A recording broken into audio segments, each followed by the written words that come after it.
On se retrouve encore une fois de plus au jour, parce que vous savez que c'est ici, en tout cas, qu'on réfléchit, pas ailleurs, hein. C'est d'abord ici.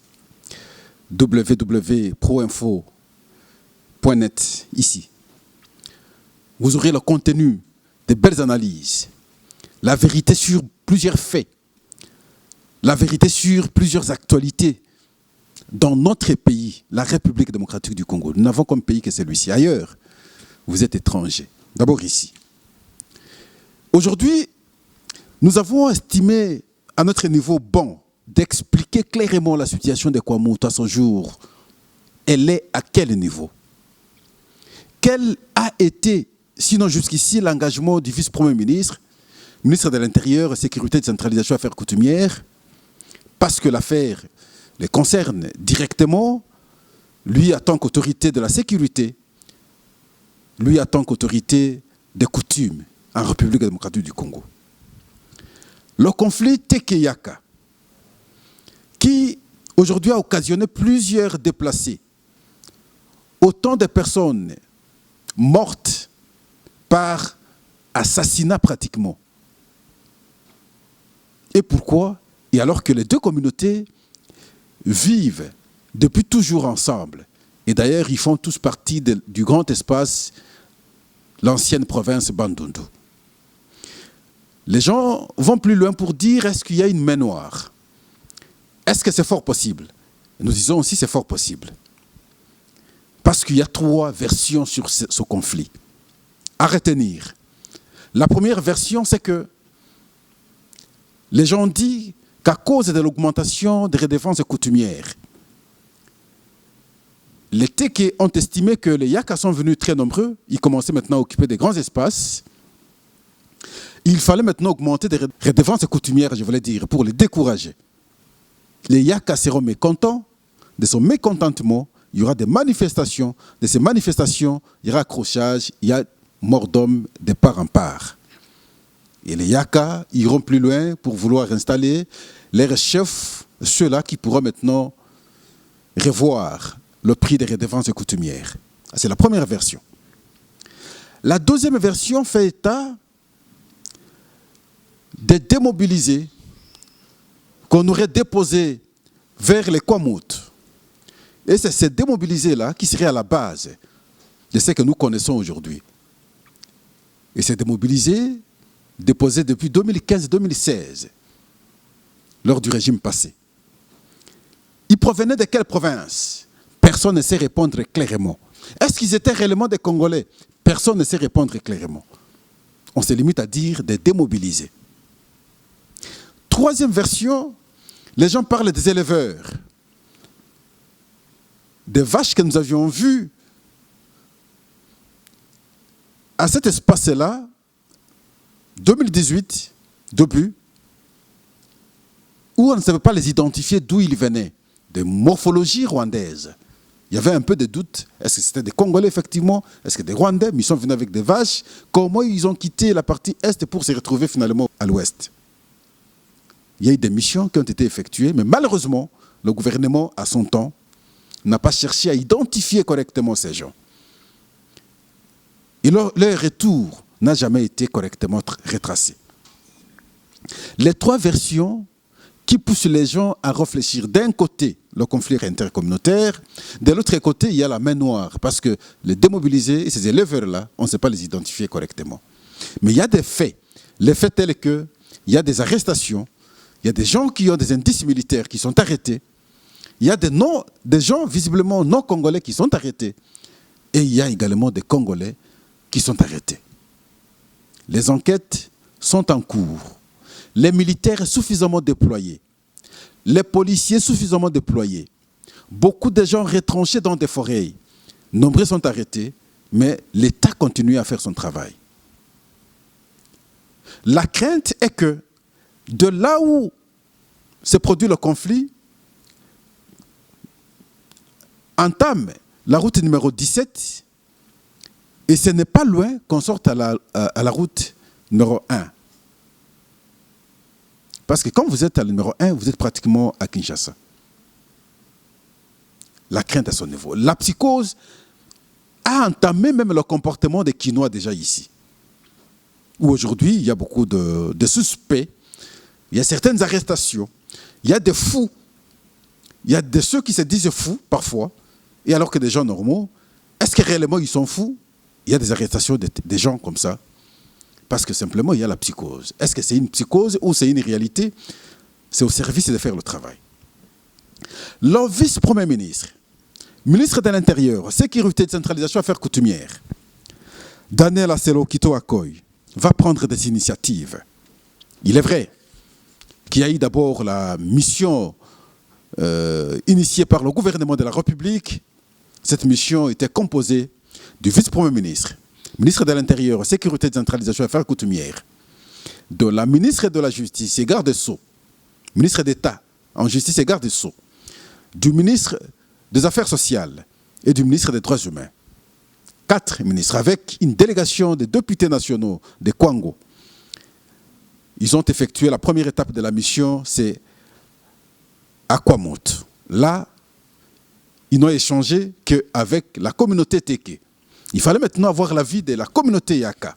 Et c'est comme ça que la mission va effectuer sa deuxième étape, après avoir présenté son premier rapport au chef de l'État et au Premier ministre. Ils vont effectuer la deuxième étape de la mission, c'est à Kenge, chef-lieu de la province de Kwango. Là, ils vont échanger avec les autorités politiques et traditionnelles. Une proposition sera faite à la délégation, ici précisément au vice-premier ministre et ministre de l'Intérieur, de tout faire pour faire venir à Kinshasa le grand chef, Sa Majesté Nkani de Kasongo-Lunda. Et c'est comme ça que on va instruire le gouverneur, avec les moyens de l'État bien sûr, pour qu'il amène Sa Majesté Nkani de Kasongo-Lunda. Il va l'amener à Kinshasa. Il va échanger avec le vice-premier ministre, ministre de l'Intérieur. Il va lancer le message, et pour lui, et les Teke et les Yaka sont ces sujets. Il ne peut pas comprendre que les deux enfants se battent. Il est considéré comme enfant. Lui ne parle pas des communautés.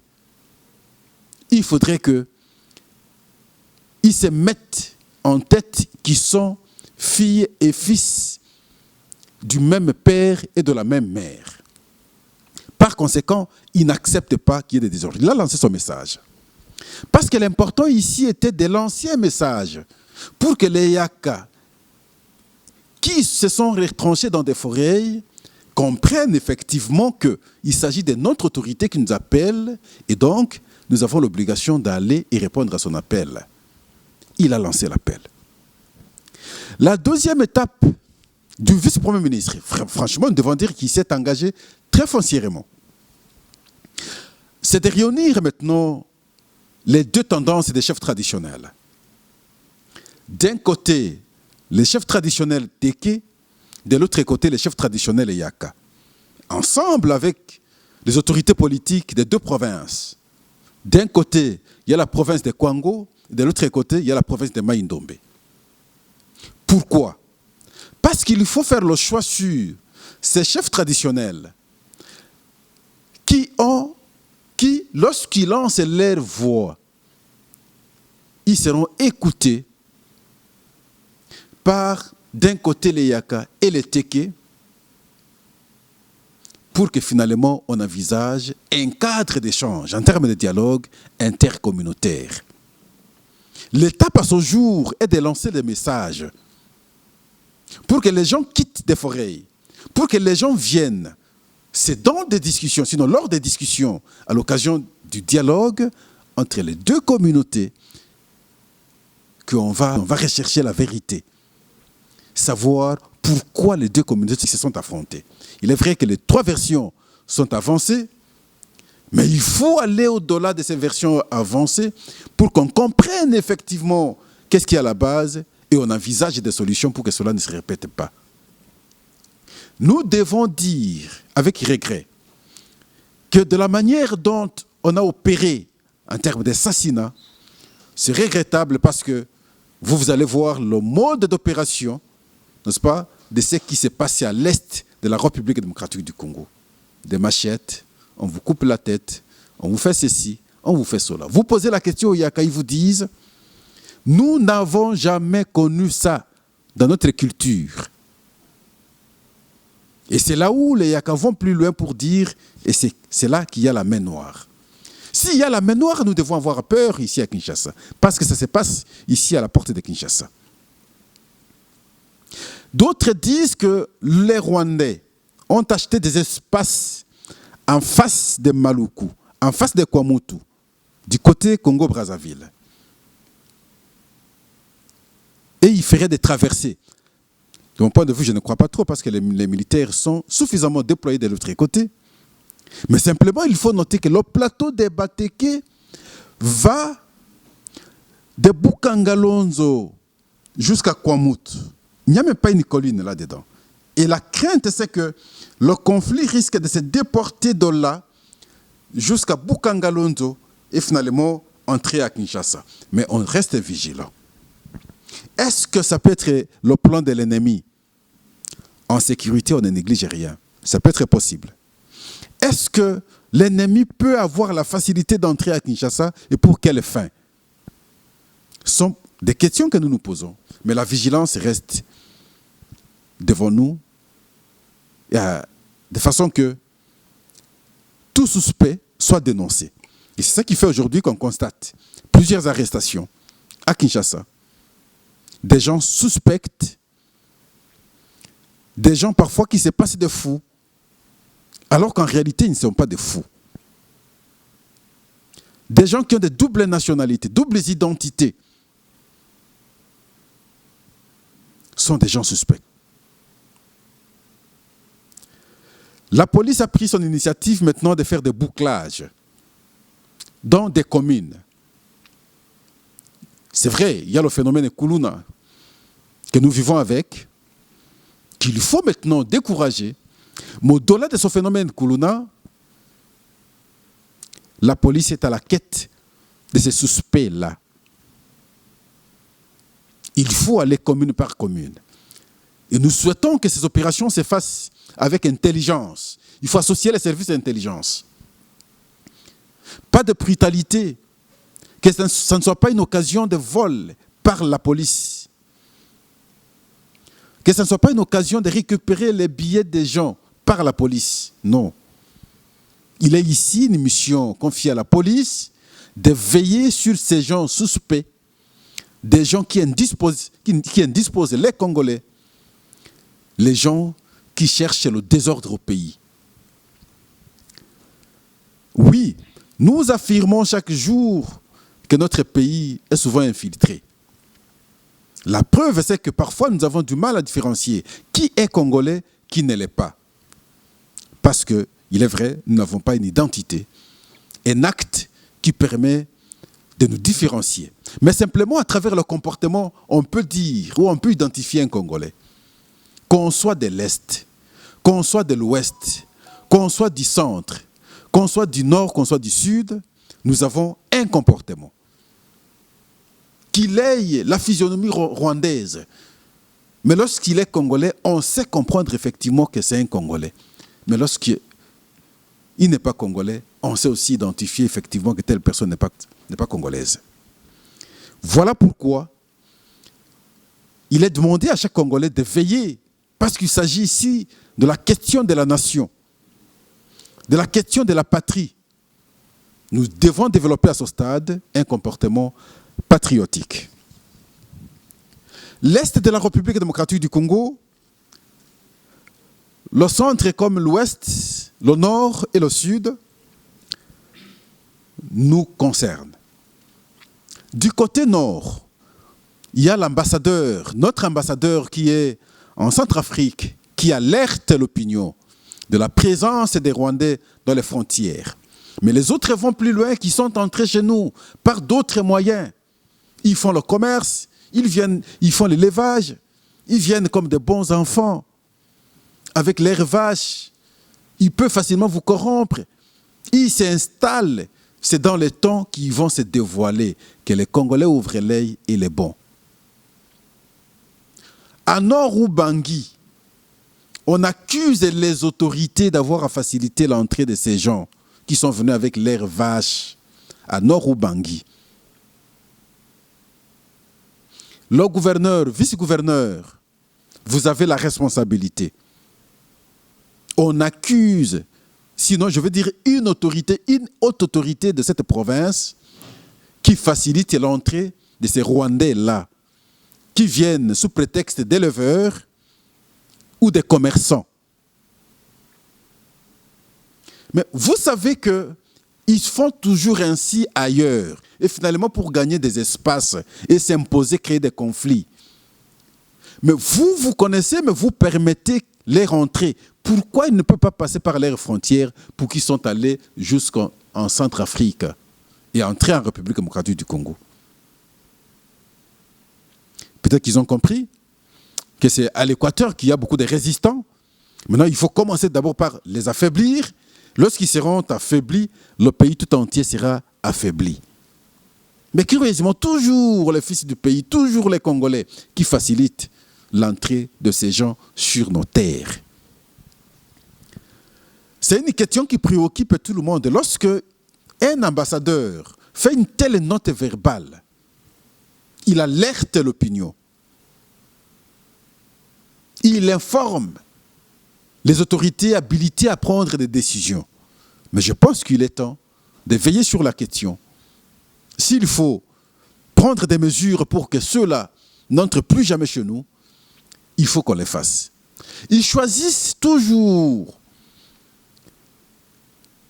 un mode opératoire opposant les deux communautés. Ils mettent en conflit les deux communautés pour qu'eux trouvent un prétexte d'opérer, d'atteindre leurs objectifs. Et je crains parce qu'au nord, plutôt, je voulais dire, il y a une communauté qui est en même temps en République démocratique du Congo et aussi en Centrafrique. Je crains qu'ils se mettent au milieu pour atteindre leurs objectifs. C'est un appel qui a été lancé par l'ambassadeur, notre ambassadeur, accrédité en Centrafrique. Mais que disent les fils et filles de l'Équateur, une province renommée guerrière, qui n'a jamais accepté une quelconque domination. Et cette fois-ci, le Rwanda, qui commet toujours des crimes en République démocratique du Congo, peut-il réussir les commettre sur les terres d'Ngbaka? Je ne pense pas trop, mais ce n'est pas aussi impossible. Si nous serons corruptibles, si nous sommes corruptibles, comme on cite certaines autorités provinciales qui auraient reçu des vaches pour confier des espaces à ces Rwandais qui viennent avec leurs vaches. Vous montez vers le nord-est. Là, je suis dans la province de Haut-Tuélé, vers le territoire de Dungu. Il y a souvent des incursions soudanaises. Il y a des Mbororo, ainsi de suite. Dans nos frontières, ça pose problème. Nous pensons que l'autorité va également veiller sur ces cas pour que les filles et fils du pays vivent en paix, qu'ils soient sécurisés, et eux et leurs biens. C'est ce qui est plus important pour un État. Nous pensons que ces alertes, ces appels, parce que lorsqu'il s'agit de la sécurité du pays, je pense que tous nous devons être engagés comme un seul homme. Nous faisons notre part à travers le micro pour informer l'opinion, ce qui va, ce qui ne va pas, les efforts fournis. Par exemple, dans le cas du conflit Teke et Yaka, et ailleurs également, nous devons déjà, ensemble, nous battre pour qu'on barre la route à toute tentative de déstabilisation de notre pays. Ici, nous citons le Rwanda. Les gens disent que nous sommes encerclés par le Rwanda. Je me dis, mais nous aussi, nous devenons naïfs. Le Rwanda peut-il encercler la République démocratique du Congo? La fondamentale question, c'est celle-là. Moi, je dis non. Non. Sauf si nous sommes naïfs. Nous devons ouvrir l'œil et le bon. Prochainement, nous allons revenir sur Bunagana. Parce que les gens disent toujours, mais depuis qu'on a occupé Bunagana. Oui, mais en militaire, les actes doivent poser stratégiquement. Ils ne sont pas dans leur premier forfait. En 2012, ils ont occupé cet espace pendant plus d'une année. Je ne veux pas qu'on réitère cette mauvaise expérience. Mais ici, on rappelle que nous avions connu des cas comme ça et la finalité, c'est qu'ils ont quitté. Ce que nous devons faire aujourd'hui, c'est fournir un grand effort, que ce soit au niveau diplomatique, au niveau militaire, pour que finalement nous soyons plus forts, plus organisés, à pouvoir éviter que prochainement, on ait encore peur, qu'on cite le Rwanda comme si le Rwanda était plus puissant et était plus fort que la République démocratique du Congo. Moi, je ne crois pas. C'est simplement, il est parvenu à nous infiltrer. C'est simplement, il a compris ce que nous sommes. Qu'on soit au niveau politique, au niveau militaire, ils nous ont infiltrés au plus haut niveau. Je dis bien au plus haut niveau. Et donc, pour démonter ces stratégies rwandaises, ça demande encore du temps parce que l'infiltration a été faite à haut niveau. Des généraux, des ministres ont occupé des fonctions ici. Certains sont allés au Parlement. Ce sont les hautes institutions du pays. Voilà, aujourd'hui, nous prenons conscience. Heureusement, avec le président de la République, qui n'a pas froid aux yeux, qui dit des choses clairement, cite nommément le Rwanda sur une grande tribune des Nations Unies.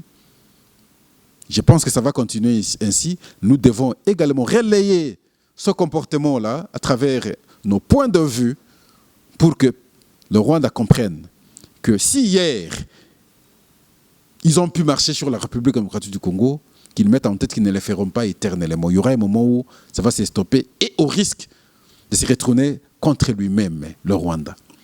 Nous vous disons merci. Merci parce que vous aviez été attentifs de nous suivre jusqu'à la fin. Demain, vous aurez un autre numéro, bien entendu, tout en suivant l'évolution des questions d'actualité au pays.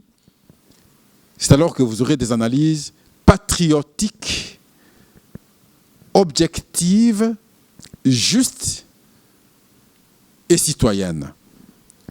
Nous vous disons merci. Au revoir.